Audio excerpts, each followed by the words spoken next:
Keseimbangan dan ketidakseimbangan permintaan dan penawaran.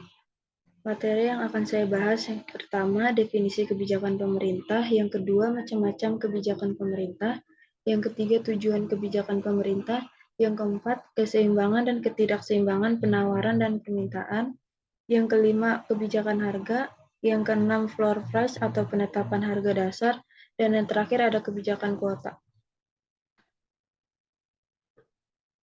Kebijakan pemerintah. Kebijakan pemerintah adalah keputusan pemerintah yang dirancang untuk memecahkan masalah kepentingan umum. Kebijakan tersebut dapat berupa undang-undang, keputusan presiden, keputusan pemerintah, keputusan daerah, dan keputusan wali kota yang merupakan produk kebijakan publik. Pemerintah dibentuk dengan tujuan untuk membangun peradaban dan memelihara ketertiban sosial, agar masyarakat dapat hidup secara wajar dalam hubungannya dengan kehidupan bernegara.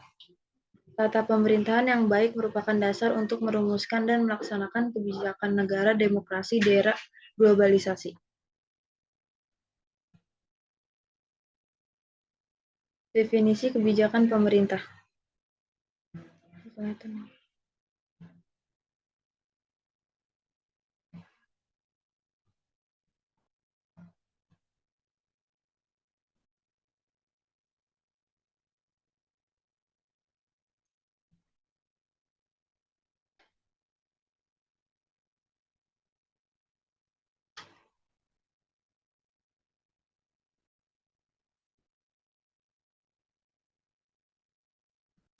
Istilah kata dari pemerintah secara etimologis berasal dari kata pemerintah, sedangkan kata pemerintah berasal dari kata perintah. Perintah dimaksudkan untuk memberitahu melakukan sesuatu. Pemerintah adalah kekuasaan untuk mengatur suatu negara atau wilayah atau otoritas tertinggi yang mengatur suatu negara, atau sebagai pemerintah adalah pemerintah. Oleh karena itu, pengertian pemerintah merupakan suatu organisasi yang mempunyai kekuasaan untuk membuat dan menerapkan peraturan perundang-undangan di bidang tertentu. Mengapa perlu adanya kebijakan pemerintah? Karena negara kita tidak dapat berkembang tanpa kebijakan pemerintah. Pemerintah membuat kebijakan untuk memperbaiki keadaan negara. Tentunya, kebijakan pemerintah ini diharapkan dapat bermanfaat bagi masyarakat dan bernegara. Banyak dari mereka ingin menguasai kekuasaan dalam masyarakat dapat memperoleh produk-produk politik, dan produk politik yang berarti ada dalam kekuatan-kekuatan dalam masyarakat. Selanjutnya ada macam-macam kebijakan pemerintah. Kebijakan pemerintah yang pertama yaitu kebijakan keuangan. Uang adalah alat tukar yang diterima oleh masyarakat dan terutama menentukan kegiatan ekonomi masyarakat di negara tersebut. Para ekonom sepakat bahwa uang terkadang baik untuk perekonomian, terkadang buruk bagi perekonomian, dan memiliki dampak besar pada stabilitas dan pertumbuhan ekonomi suatu negara. Fungsi uang dalam perekonomian yaitu yang pertama sebagai alat tukar, yang kedua alat tukar nilai, yang ketiga perhitungan dan akuntansi, yang keempat penyimpan nilai, dan yang terakhir ada alat pembayaran. Yang kedua yaitu inflasi. Inflasi adalah proses umum dan berkesinambungan dari kenaikan harga berdasarkan mekanisme pasar. Pencegahan inflasi adalah salah satu tujuan dari kebijakan ekonomi mikro, pemerintah dan bank sentral negara manapun. Dengan demikian, inflasi dianggap tidak diinginkan dan mempengaruhi distribusi pendapatan atau pendapatan rendah menderita. Spekulasi, pinjam-meminjam, dan persaingan dalam perdagangan internasional. Yang ketiga ada kebijakan moneter. Kebijakan moneter adalah kebijakan pemerintah atau bank sentral untuk menambah dan mengurangi jumlah uang. Sejak tahun 1945, kebijakan moneter hanya digunakan sebagai kebijakan ekonomi untuk mencapai stabilitas ekonomi jangka pendek. Dan yang terakhir yaitu ada kebijakan fiskal. Kebijakan fiskal pada hakikatnya adalah kebijakan yang mengatur penerimaan dan pengeluaran pemerintah.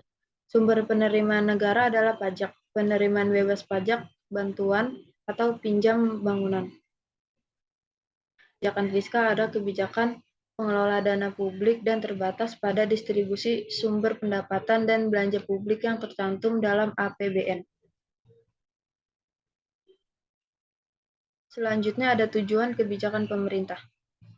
Tujuan utama kebijakan adalah untuk mencapai kesejahteraan rakyat melalui peraturan-peraturan yang dikeluarkan oleh pemerintah. Dan tujuan lainnya itu yang pertama, menjamin hak-hak rakyat. Yang kedua, terwujudnya perdamaian dan ketentraman dalam masyarakat. Yang ketiga, terciptanya ketertiban rakyat. Dan yang terakhir, mewujudkan sebuah kesejahteraan rakyat. Keseimbangan dan ketidakseimbangan permintaan dan penawaran. Yang pertama yaitu harga. Harga produk atau jasa tertentu adalah ukuran biaya pertukaran produk atau jasa dengan produk atau jasa lainnya. Harga produk adalah nilai tukar produk yang dinyatakan dalam satuan mata uang tertentu. Harga juga sering dinyatakan dalam bentuk biaya, bunga, sewa, komisi, upah, dan lain-lain. Dari perspektif pasar, harga adalah unit mata uang untuk transaksi lain dalam pertukaran untuk kepemilikan atau penggunaan barang atau jasa. Unsur-unsur baruan pemasaran yaitu produk, tempat, dan promosi yang menimbulkan biaya atau beban yang harus ditanggung oleh perusahaan. Jika harga merupakan pendapatan pelaku usaha, maka dari sudut pandang konsumen, harga merupakan usaha konsumen untuk memperoleh produk yang diinginkan untuk kebutuhan konsumen. Nilai dapat didefinisikan sebagai rasio manfaat yang dirasakan terhadap harga atau dinyatakan sebagai berikut. Nilai sama dengan manfaat yang dirasakan dibagi harga.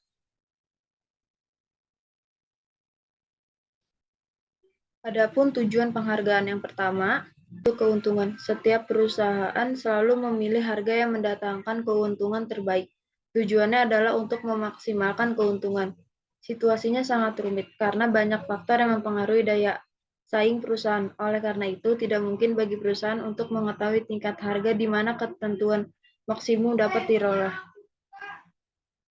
Kedua, volume terfokus. Selain tujuan yang berorientasi pada keuntungan, beberapa perusahaan menetapkan harga berdasarkan tujuan volume tertentu, yang juga dikenal sebagai harga target. Situasi berorientasi volume ini sering digunakan oleh maskapai penerbangan, lembaga pendidikan, perusahaan perjalanan, dan penyelenggaraan seminar. Berorientasi pada gambar. Citra perusahaan dapat dibentuk dengan strategi penetapan harga. Pada dasarnya, tujuan penetapan harga tinggi dan rendah adalah untuk meningkatkan persepsi konsumen terhadap setiap kombinasi produk yang ditawarkan perusahaan. Dan yang terakhir ada harga induk. Perusahaan mencoba menstabilkan harga untuk menghindari perang harga saat permintaan meningkat atau menurun.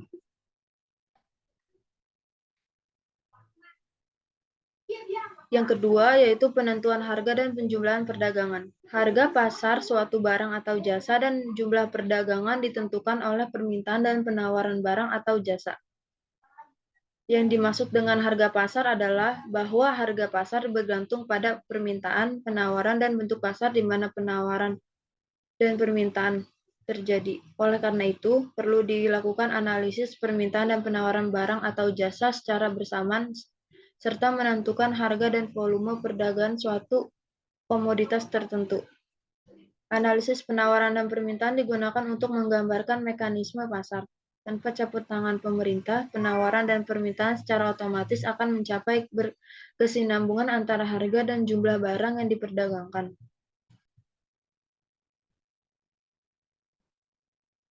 Yang ketiga, tahapan penetapan harga selalu menjadi masalah bagi setiap bisnis karena bukan merupakan kekuasaan atau wewenang mutlak dari pemilik bisnis atau perusahaan.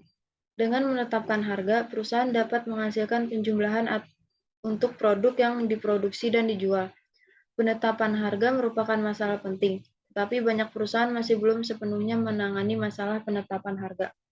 Oleh karena itu, menghasilkan penjualan, tingkat keuntungan, dan pasang pasar yang didapat capai perusahaan.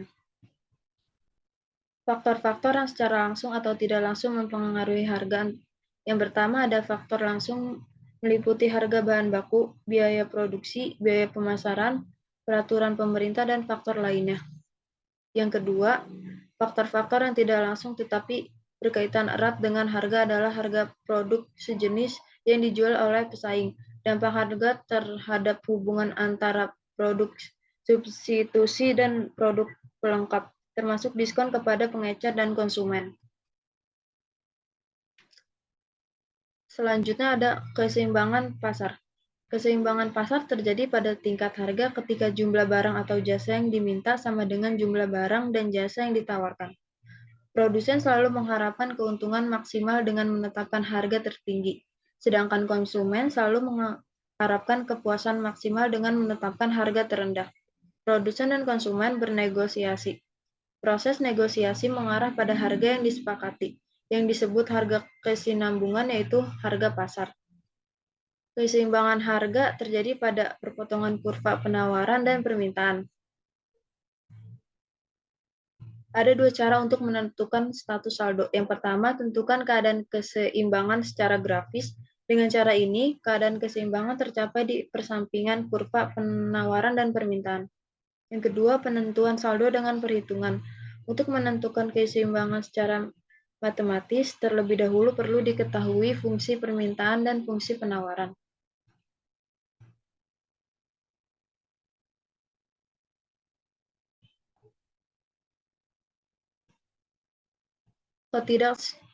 Yang kelima, yaitu ada ketidakseimbangan pasar.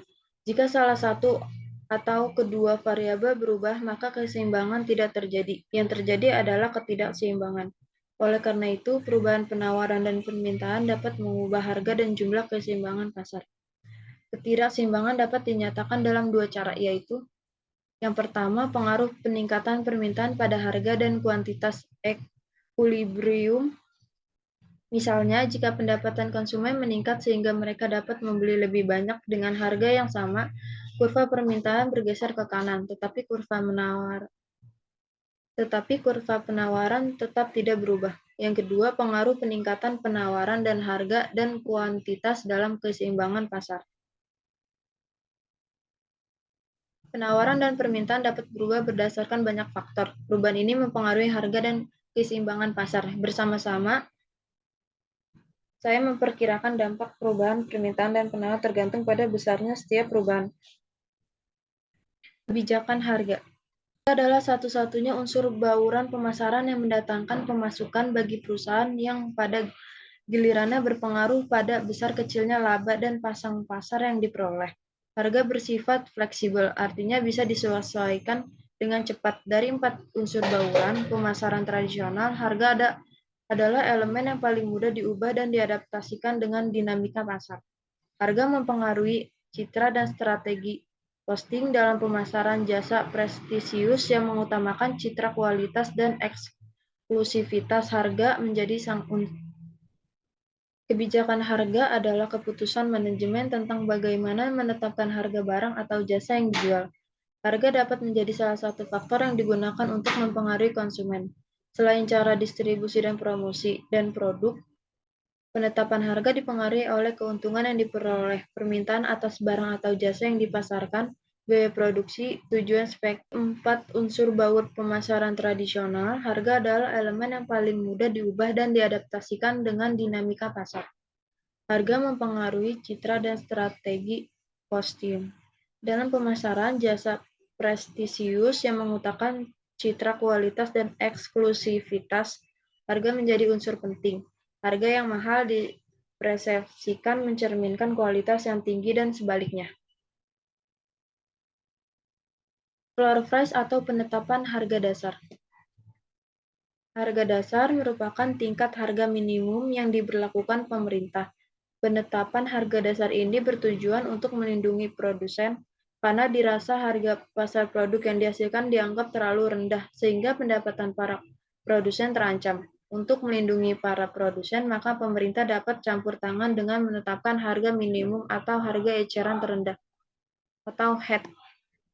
Harga minimum ini lebih tinggi daripada harga keseimbangan yang berlaku di pasar dan disebut harga dasar atau floor price. Perhatikan gambar di atas.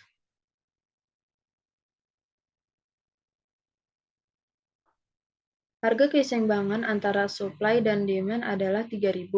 Harga ini dipandang terlalu tinggi, maka pemerintah menetapkan HET sebanyak 2.000 agar barang yang dibeli oleh masyarakat, tetapi pada harga 2.000 ini, QID per QS, yaitu jumlah yang mau dibeli 30, sedangkan jumlah yang mau dijual pada harga itu hanya 15. Jika ada kekurangan ini dapat menimbulkan pasar gelap. Sebab untuk memperoleh jumlah sebanyak 15 tersebut, para pembeli bersedia membayar sampai 3.500. Seandainya jumlah 15 ini jual di pasar bebas, maka akan bisa mencapai harga 3.500.